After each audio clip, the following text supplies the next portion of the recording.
So what I also was thinking about the other day, that I possibly feel like could have been a word, because I'm like, hold up, that lady kind of got me thinking like, dang, let me really value the certain inklings of urgency to get certain messages out, or to be a vessel, even if I may not realize it at the time. She kind of made, like, she making me tighten up, and I love when God puts certain people across my timeline in my life to remind me to tighten up. You feel me? And when it comes to certain things, it it's God giving me constructive criticism so I can be better. And excuse me. So yeah, but I was thinking about, earlier, about how I see myself, right? And it's a lot of times in my life where I've just noticed that I've seen myself differently than how the world was seeing me, or just certain situations where I didn't realize I was coming across a certain way, or I just perceived for people to see me in a different light than what I've seen myself at the time. Now that I've grown out of it, and I know that our perceptions of how people perceive us will always be diluted and warped, because it's literally impossible for us to know exactly how everybody see us, because everybody's brain works different and it's so complex. It's impossible, and we can't see through people's perceptions or through how they see life. But I just feel like, sometimes I think about how subconsciously me growing up as the ugly duckling, due to me being dark skinned, and kind of instantly, silently, like, being disqualified, even though nobody would say it out loud, or sometimes they would make insults, but sometimes people not gonna say, oh, I'm not gonna pick you because you're dark. But you knew what's up. You feel me? Most of the time it's because of that, especially if you wasn't a bad looking girl. So I feel like me growing up like that, it kind of rewired. I feel like most dark skinned girls in general, our brain was rewired at a certain age to get used and comfortable to not being picked and not being favored, and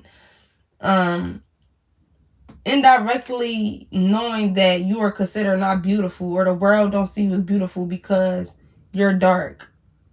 You feel me? Or you're of a darker hue. I feel like when you, like, as repetitive as it may sound for me to touch on these things when I talk about colorism,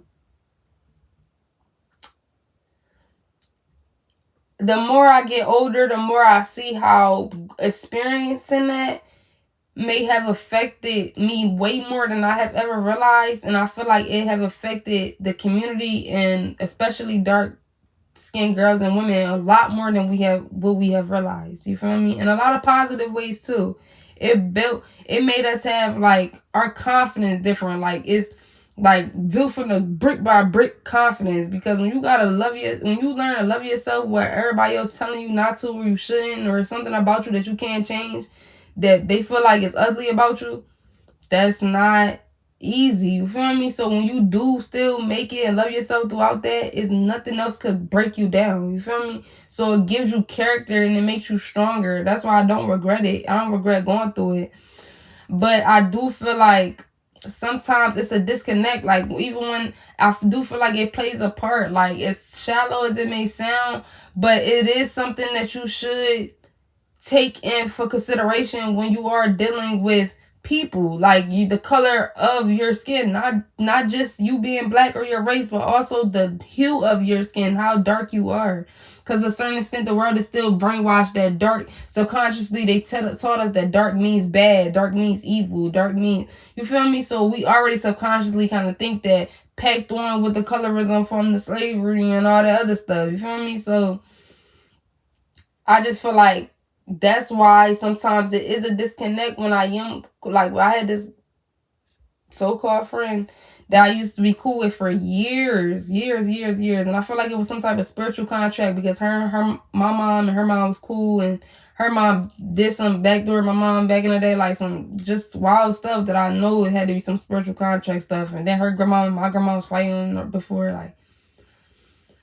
So yeah, but so, but she was, real pretty light skinned girl. I never felt animosity towards her for being light skinned or me being dark skinned. Never gave her that type of energy, never gave off that type of vibe to her. Even she would say herself, like, even though I cut her off and we not talking, like, she could never say, like, oh, girl, you been hating on me. Like, every time we would argue, she would never say, like, girl, you been a hater because you mad because like, she could never say that because she know it don't hold no weight because I always I was never that type. I just didn't let being not picked or, going through what I experienced make me hateful towards lighter skinned women or pretty light skinned women,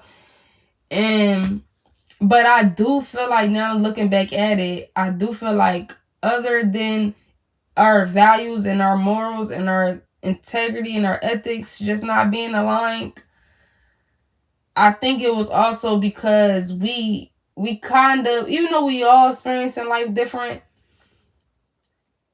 I do feel like you have a more humbleness to you. You have more humility, I feel like, when you do experience going through colorism and, like, going through a large phase of your life where the world basically said you wasn't beautiful and was telling you wasn't beautiful, and from all different angles of life, silently and loudly.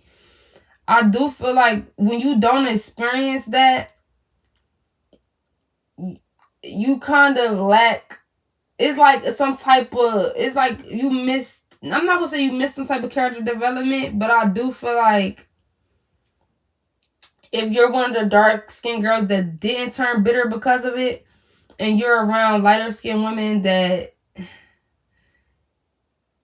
is like, I don't know, because I know that humans naturally are not going to want to give up privilege, just want to somewhat gloat over having certain type of privilege. And I'm not, you feel me, saying that that's a bad thing to a certain degree. But if you were the type of, you a girl that low-key, like, I don't know, I feel like they know you're beautiful, but they also know that a part of the world don't think you're beautiful. Or they know to a certain extent the black community is brainwashed, so they kind of like gloat or feel like they're better than you secretly or silently because of that, because they know they may be favored by men more due to their complexion. You feel me? So I feel like when you are, that can affect, the way the dynamic of it, because when, they won't say it when they're not mad at you and they in your face and they hyping you up, because we are beautiful beings. So I'm not even going to say that I think that they honestly think that we're not beautiful. They know we're beautiful, but they just also know that it's two sides to being dark. You feel me? And they know how the black community was programmed to look at dark skinned people in a favor more ambiguous and lighter skinned women. So a part of them feel like they're superior to you secretly, even if they won't say it. I'm cooking tonight, right? So when they get mad, that's when they say how they feel more so about it. Just like that rant that Kane had, which I touched on in my book, The Blacker the Beauty. Go get that on Amazon. It's also I Am Every Dark Skin Girl Icon Edition that's available on Amazon as well. It's an extension of that book. More like a magazine. It don't have no words. But yeah. So I touched on that, even with the situation of Kane saying, like, you can't do the same things I do, baby. I'm a light-skinned woman and you're not. You're a dark-skinned girl, so you could never reach my level just doing what I do. Just being ghetto or, you feel me, having all this toxic shit going on. And even though it was ignorant for her to throw it in her face, she wasn't lying. It was true. And honestly, when I see it, didn't trigger me at all. It didn't trigger me at all, her seeing her say that, because dark skin girls already know what's up. Everybody, for the most part, know. But especially dark skin girls, we know how it go. We know how the black community views us to a certain degree, or how they have viewed us throughout the years. So, or, darker skin. So it wasn't a surprise for most of us. I wasn't triggered by it because I know how most lighter skinned women think low key, even if they don't say it out loud, or brown skinned women. You feel me? I more so was like, huh, at least she finally said it out loud. Because dark-skinned women, most of us don't feel comfortable talking about our experience, because most of the time when we did mention it or tried to mention it growing up to our peers or to the people around us, and try to, or not even try to get them to see, but point out certain things that we have experienced or certain things that they may have done that offended us when it comes to that, our complexion, and making us feel like we wasn't beautiful because we was darker or darker than everybody in the immediate family. We will be gaslit. We will be made to seem like, oh, the haters, and we just trying to make an excuse for possibly being a hater, low key. You feel me? That's the energy it gave. And it just gave that it was like they kind of do like how some white people do when we bring up, certain things that happened in slavery and stuff, and what some of their ancestors, most of their ancestors had did. Like, they kind of try to use, they kind of try to weaponize our somewhat victimization against us. Like, they try to make us feel bad for pointing out that we were victims. And then again, I don't even feel comfortable saying that I was a victim, because baby, at the end of the day, everything that made me a victim eventually made me a victor. So I'm not a victim, so I really don't feel even comfortable identifying with that. But at the time, if I'm looking at it from a logical, non-biased, non-prideful, non-egoic point of view, I very much was a victim when I was only a little girl and I was growing up. And, when it comes to that topic or that phase in my life, I was emotionally a victim to the colorism that had, took over my community, and that, didn't hesitate on letting me know of how less than they felt like I was because of my complexion, because I was dark. You think that this don't affect the little kid? You think this don't affect the way you make your brain wired? You feel me? Like, that's psychological trauma. That's like emotional trauma. But this is the conversation the Black community don't want to have. And I truly feel like, now that I'm thinking about it, God wanted me to also exist. God knew I needed to exist, because God wanted me to have the uncomfortable conversations that the Black community don't want to have. Everybody want to act like, feel comfortable in the toxicity that we've been passed down. Just because it's familiar don't mean it's okay. Just because we're used to it don't mean that we shouldn't at least try to dismantle it and stop it from passing it on to the next generations.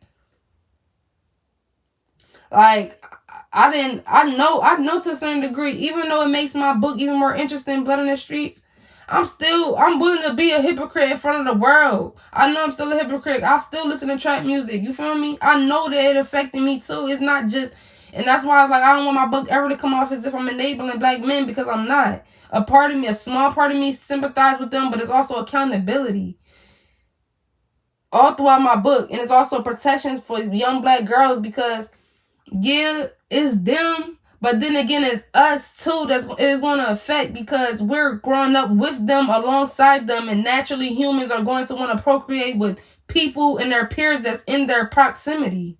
This is just basic, this is just the basics. And me just being aware of this, being intelligent enough to know what's up when it comes to the way humans operate, you feel me? A part of me understand why certain things went the way they went, even though I'm still holding us accountable for, as a community, for making it a part of our culture and glorifying it and feeling comfortable in it and finding peace in the destruction and the trauma that we have experienced, or what are the mentality that we use to survive out of the trauma. Like, I know that God wanted me to come here to do this, because if it was up to me, I wouldn't have did it. I believe it or not, you feel me? I shake the room naturally because of who I am and what I can do and how I carry myself. But I don't like to shake the table like that. I like to just stay to myself. I'm very empathetic. You feel me? I don't like to offend people if they don't deserve it. But then again, I'm still like a firecracker a little bit. You feel me? Like, I'm not a firecracker, but once you disrespect me, like, you really disrespect me, I could really, like, turn up on you. You feel me? So, I'm not the type of person that purposely want to wake up and be like, let me just trigger people today. Let me just trigger, like, no. But what I do and what God put on my heart to do, it does trigger people. But it's triggering people into abundance. It's triggering people into understanding and awareness of what they have been subjected to and how much it has made them feel like it's normal. So yeah, y'all. I just feel like it's very important to know how you perceive yourself. Because I do feel like sometimes me growing up as the ugly duckling, I gotta remember, like, dang, like, you always was beautiful, but now you've really evolved and embraced your beauty more in the way I design my avatar. Like, I'm really like an ethereal type of beauty now. And I do feel like sometimes I forget because due to me growing up as the ugly duckling. So even though I know I'm beautiful, I do feel like sometimes a part of me still feel like that dark skinned girl that everybody would, that most little boys wouldn't pick because she was darker than everybody in the group. I feel like subconsciously I still, like, I observe and I'm like, like, how do I view myself? Do I view myself as the person I evolved into? Or do I view myself as a season of who I used to be? Come on now. She's spitting. Come on. Do I view myself as who I evolved into?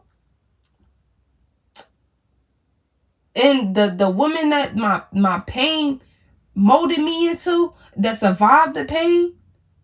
Or do I view myself as the season of my brokenness? That's the question. You got to make sure you're not viewing yourself in your season of brokenness.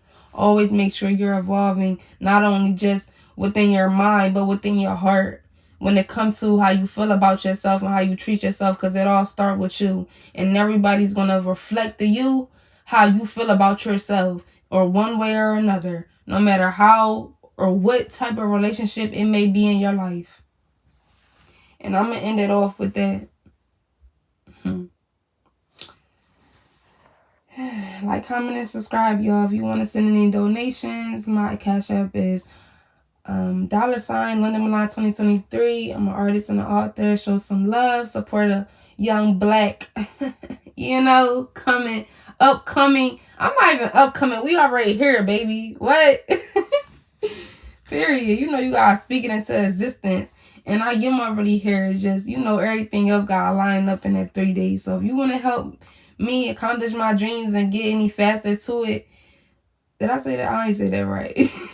Well, if you want to help me just get closer to my dreams, like Gospel said, shout out to my sis. Yeah, y'all know what to do. Bye.